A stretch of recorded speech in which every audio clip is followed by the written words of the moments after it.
welcome to another episode of Literary Gladiators, the show where we discuss and debate literature in all of its forms. If it's written work, it's gay. Let's meet the panel. I'm Larry. Willie. Joanne. Kelsey. And Josh. Joanne, welcome to our panel. Thanks. Nice to have you here in this wonderful green room of the library. This is my YouTube debut. Very excited. Oh, yes, it is. You are going viral. Doesn't really feel like much. Once it happens on a constant basis, it begins to feel the same. Mm-hmm. But it's a special week today at Moderator. Why is that? What week is this? Oh yeah, it's Banned Books Week. Oh, that is right. I guess you have a good point in acting like that because that's how I think Banned Books Week is. I don't even think about it. Like I just ignore its existence. It's absolute nonsense. Or banning books from anywhere, schools or libraries is absolute nonsense. I agree, especially libraries, 'cause that's like public access to education outside of school system. Like that, you can't control that. Which leads us to our first question, right? Mm-hmm. Yeah, that is true. Do you see significance to banning books in schools and libraries? No, I do not. Damn. I do not see significance. Sorry, we were discussing this one earlier, folks. My bad. I think that really, first off, who's to really say why a certain book should be banned for the age group that it's supposed to fit for? For instance, I would not be reading Catcher in the Rye to preschoolers, but there's a target audience.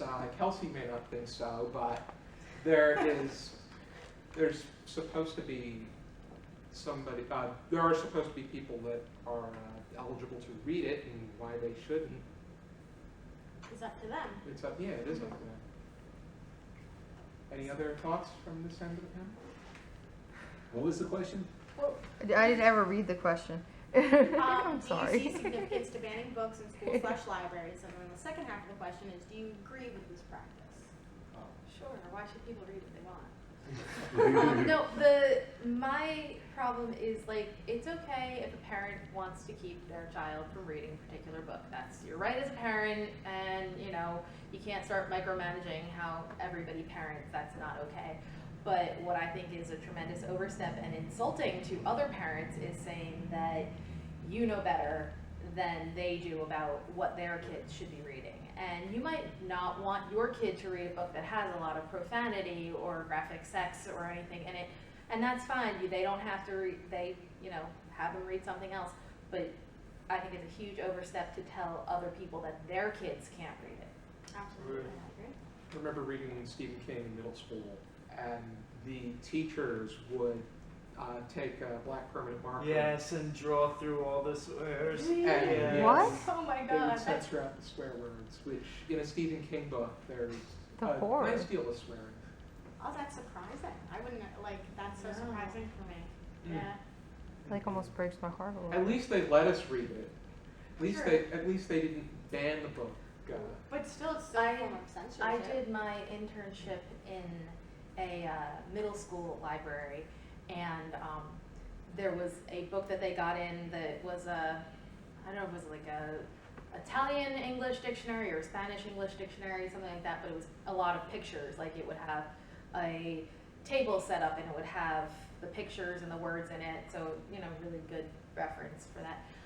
But one of the parts they had was body parts and different medical things, so I guess if you're in another country you need to explain what part of your body is ailing you to a doctor. But obviously there was a naked man and woman in there. Totally, it's a clinical, it was not like, I don't think any halfway normal person would find it arousing. Especially if it Was was it an illustration? But yes, it was only an people illustration. that are beyond creepy would find it to be a Like it was, there was nothing sexual about it, but they actually just had the art teacher draw on like a little bathing suit on them to let's preserve the mystery. Nobody knows what's happening under that bathing suit. 10 years later, when they approached the book, what happened to the bathing suit? I thought they had a bathing spot. I would argue that the practice of banning books is downright un-American.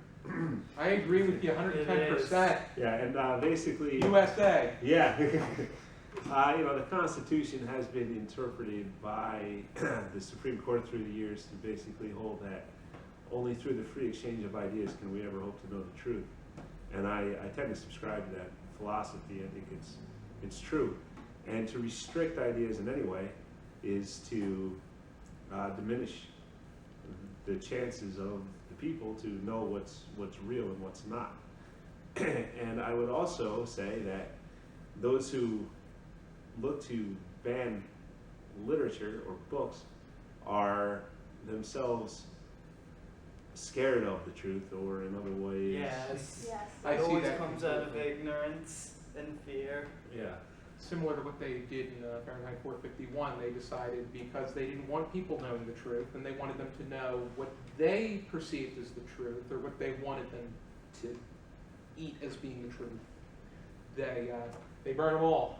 Well, the thing Which is, in the 451 world, they didn't start out with a book banning. People just stopped reading on their own. Yes, to a degree, that was true. And then the bans took hold because there was dissension, and that's the whole thing we're talking about here, where if a person wants to control the circulation of knowledge, the first thing they have to do is ban the attendant books. But then there were nonconformists Right. that rose up, and first Clarice, then Guy, and they began to challenge the world around them, and eventually just worked toward their greater goal into becoming books.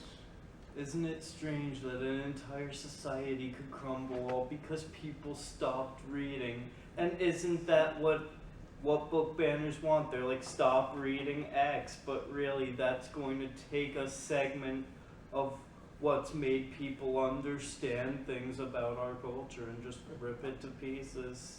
They are all connecting pieces, and the final the final chain is it leads to tyranny. Mm-hmm. I think that these choices of censorship all lead to the idea that when all is said and done, they just want control. Yeah. And what they never explain is what knowledge forms are going to take the place of these ones they're trying to undermine and say you can't circulate this, this, and this, but you can have this understanding instead, but they never really develop that further or engage in any sort of conversation with anyone who created that alternative. It's called propaganda. Exactly. Even if it wasn't created by Goebbels, anything that is meant to brainwash a specific society of individuals is a form of propaganda. I think that saying you can't read these pieces, but you can read this, which is What's fascism, basically? Mm-hmm. fascism is propaganda is the act. Fascism is the act of tyranny in order to promote one's standing. And while I know Lily and I once had an exchange about communism and fascism being completely different ends, they're both taking control. They're both using tyrannical control, only one is meant to benefit the greater whole, the other one is meant to benefit the individual. They're Or both the state. statist. Meant to One is statism for the individual, one is statism for the collective. Exactly. Next question? Do you see any particular bands to be more noteworthy than others, and if so, why? Well, I know Josh is ready for this question, so Okay. have at it. But first thing is I looked up on, I tried to Google the term books that have not been banned. There's no such article. Because as far as we That's know, interesting. C-Spot Run was probably banned because the tail looked like something suggestive. But it was funny that I was going through the frequently challenged books on the ALA website. Can we clarify the difference between challenge and ban? The different Challenge, yeah, the Yeah. challenge is somebody saying, I don't think this book is suitable for anyone and nobody ever should read it. Banned is when whatever organization whether it be a school or a public library or a government, says, you're right, we shouldn't, and nobody should read this book. But So not- lots of books get challenged, less get fully banned. But there's not just one outlet that bans. There's different schools, different libraries Right. that Different take the countries. action. And there are probably schools and libraries that have taken the action.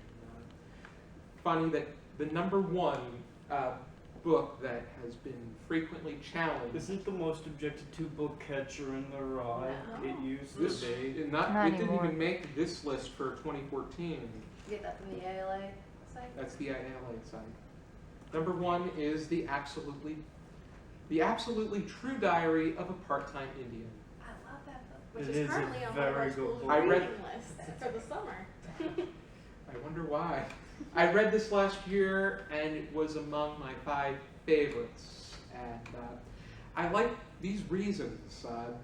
According to their site, anti-family, whatever that means. Cultural insensitivity, which he's just being blunt and honest about his background. Drugs, alcohol, smoking, which his family has these particular issues. There are other families that have these issues. And the fact that we ignore them is not doing service. Gambling, people gamble. Offensive language, people, Curse all the time. they curse all the time. I've heard cursing from a very young age, but nothing toward myself, just in general. Sex education, Oh, how dare they? Why should we That's a know big, about that, sexually explicit, unsuited for age group, violence, they didn't even specify the age group that's unsuited for. It's That's unsuited for age group implies it's targeting an audience it's not meant to.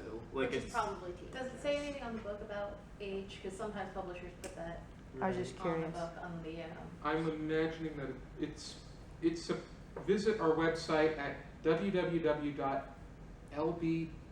www.lb/teens.com. I always took it as a young adult book.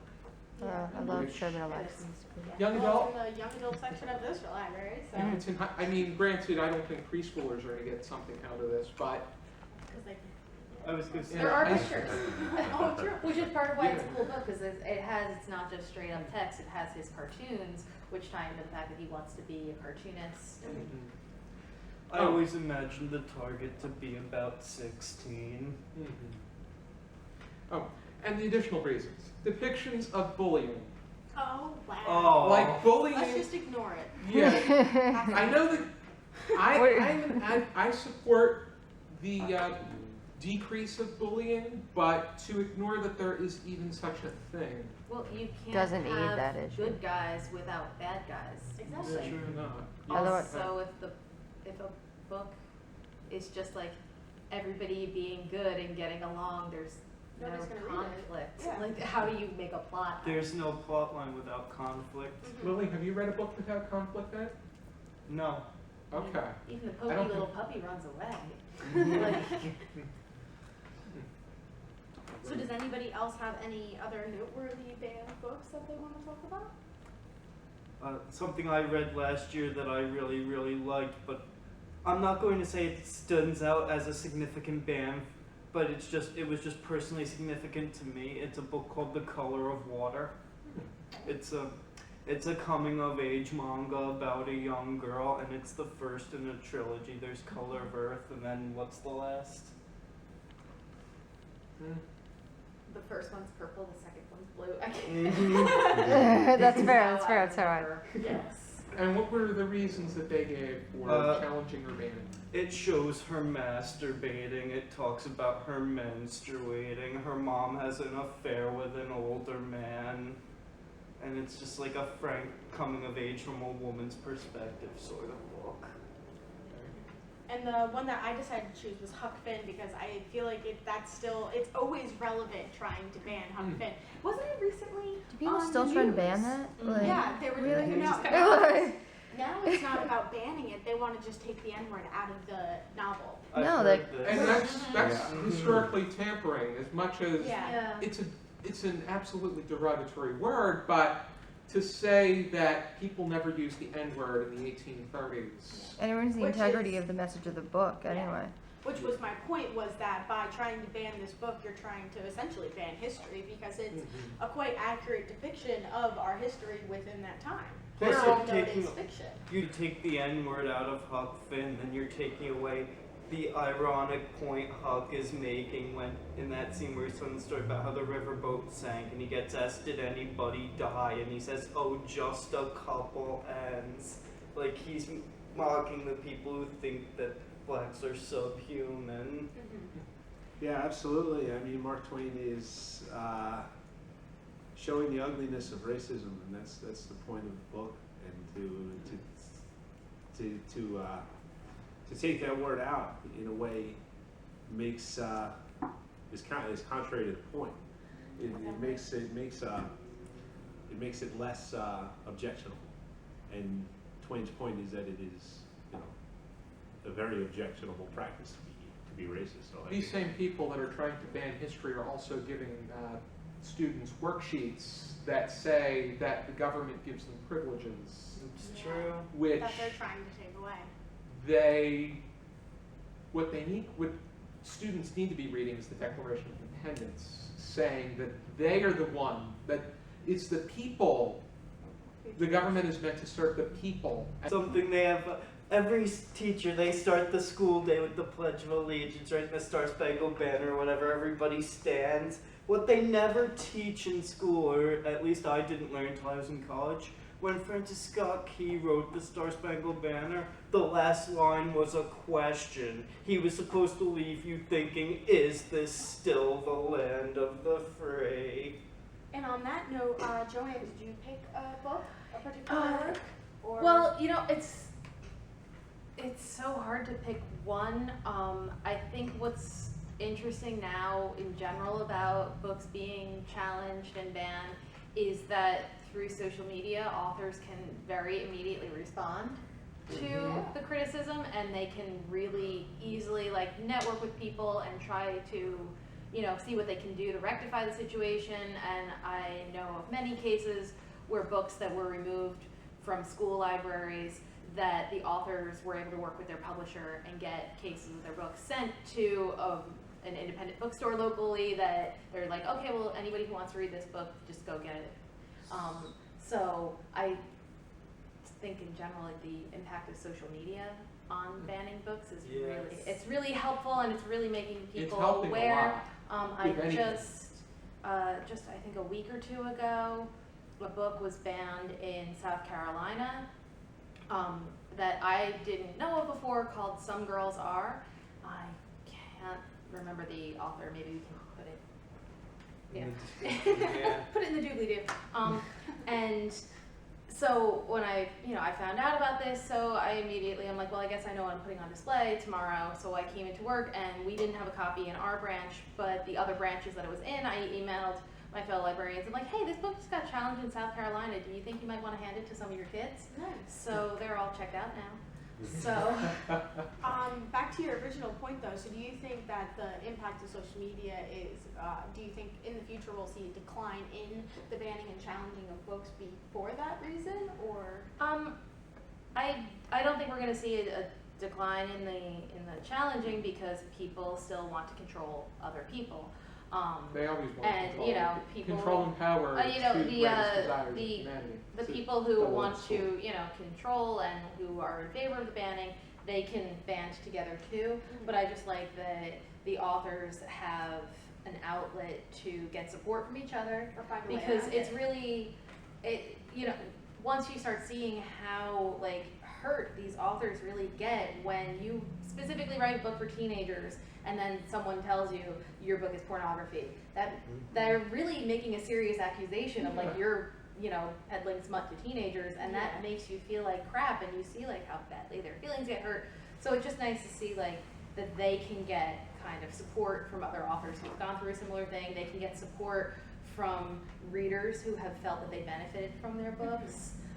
So I don't know that it's going to affect how often books get banned and challenged, but the process of it. the process of it, the fact that they're aware of it and they can say like, oh, well, the school board is meeting, I know, gosh, how many years ago that like Looking for Alaska was being challenged, and John made a video about it and said, hey, this is when the meeting is, and lots of us fans went to the board meeting, contacted the board, and it was able to continue being part of the curriculum. So I think it allows an organization of people that maybe wouldn't previously attend Right. to attend, something So- like that. And Larry, do you have? Yeah, I any guess shows? I would mention. I guess I'll mention American Psycho. Okay. Oh, that's a good book. Brady Snell's is fantastic. It is. I've read a couple of his. And Less Than Zero. Have you read Less Than Zero? Yes. Yeah, it's the book is a satire. He writes. The challenge comes from, I believe, primarily from people claiming that the book is sexist. But what you have to take into account is it's a first-person telling of, it's a first-person account. So you talk about the unreliable narrator, and the way that he views women is indeed very. It's an objectification. And there are people in the society that Feel that use way. it that Exactly. way. Especially You can't say that these people don't exist, because that would not only be an injustice to them, but also, more importantly, an injustice to the people that are being offended. yeah. Exactly. And fighting that view. And it misses, and to attack that book on those grounds is missing the idea of this thing. It's a satire. It's a look at American values during the 1980s is what the book is really trying to talk about. Yeah, commercialism, the anything to succeed, the more mentality. Yes, and just basically the idea also of humanity not being primarily of value. I It's- also think that that's a big reason why books are challenged or banned, because of misinterpretation. Somebody's going to take a satire and take it completely seriously, and therefore they're going to challenge it. or out of context. Yeah, A lot of times people who challenge books haven't read the whole book. exactly. And that's why graphic novels are particularly susceptible to challenges, is because if a teenager is sitting there reading a novel and a parent walks by, the odds of them focusing, like walking past and having, the ability to pick out any The like word sex. naughty Exactly. words Right. is, pretty Pretty low. Slim. But if they walk past A and they drawing. see, a nipple sticking out, like, then they, that's a lot easier for the eye to catch. Mm. Does make sense. Does anybody have any final thoughts they wanted to share? Read banned books during banned books week especially, and then all the time. I say, I really don't think reading any kind of book should be limited to a certain week. I think that you want to read banned books in March, May, August, Okay. by all means. How about go to your local library and check out their banned books display? Yes. Yeah. We always have Uh, one. Anybody else? There was another book which I didn't know of any direct challenges to it, but it was a book that really, really moved me, so I should want to put it out there. And I'm sure it has been objected to by somebody somewhere because of its subject matter. You ever read Luna? Julian Oh, Peters? so good. It's phenomenal, isn't it? It was the first, or among the first that I knew of anyway, young adult novels to deal with a main character who's transitioning from male to female. So I'm sure that's been challenging. Yeah. Yeah. Just about Oh, yeah. anything, unfortunately, that falls under the LGBTQIA realm 2IA category. is challenged just based off that nature, and hopefully within the next decade it stops, Yeah. because granted there Oh could, wow, I like that optimism. if there's an inappropriate scene, then I just want it to be all gone together. But if there's an inappropriate scene is one thing, but just on the nature of the fact that it falls under that realm, Shouldn't be a reason why it's being yeah, challenged. absolutely, it would be. People find that realm alone inappropriate. Yeah. Already. Does everybody want to hear the rest of the list? Sure. Sure. Already. Number 1 is Absolutely True Diary of Part-Time Indian by Sherman Alexie. This is 2014 as well. 2 is Persepolis by Marjane Satrapi. Oh my god. Number 3, And Tango Makes 3 by Justin Richardson and Peter Parnell, which we'll be going over later in the season. 4, The Bluest Eye by Toni Morrison. Phenomenal. 5, So moving. It's Perfectly Normal by Roby Harris. Yes. 6, Saga by Brian Vaughan and Fiona Staples. Love Yes, that yes. series. 7, one of my all-time favorites, The Kite Runner by Khaled Hosseini. 8, The Perks of Being a Wallflower by Stephen Chbosky. Oh, love that. 9, A Stolen Life by J.C. Dugard. And 10, Drama by Raina Telgemeier. Who thinks I should leave a link to every one of these in the description box? I do. I'm going to do it, Moderator. and I'm also going to leave every other book that was mentioned in this episode Fabulous. in the description box. I'm gonna have a small. Just that Perks of Being a Wallflower was on the list reminded me of a story. When I was in interning for student teaching, I wanted to give my resource kids Perks of Being a Wallflower for supplemental read, because Friday we do an out of curriculum, they just sit and read. And my librarian was like, "You haven't been out of college long enough. I couldn't even keep that on the shelf here at the school." Perks of Being Wallflower is one of my favorite booktubers books. Her name's Vanessa. Her channel name is called Chbosky. Oh.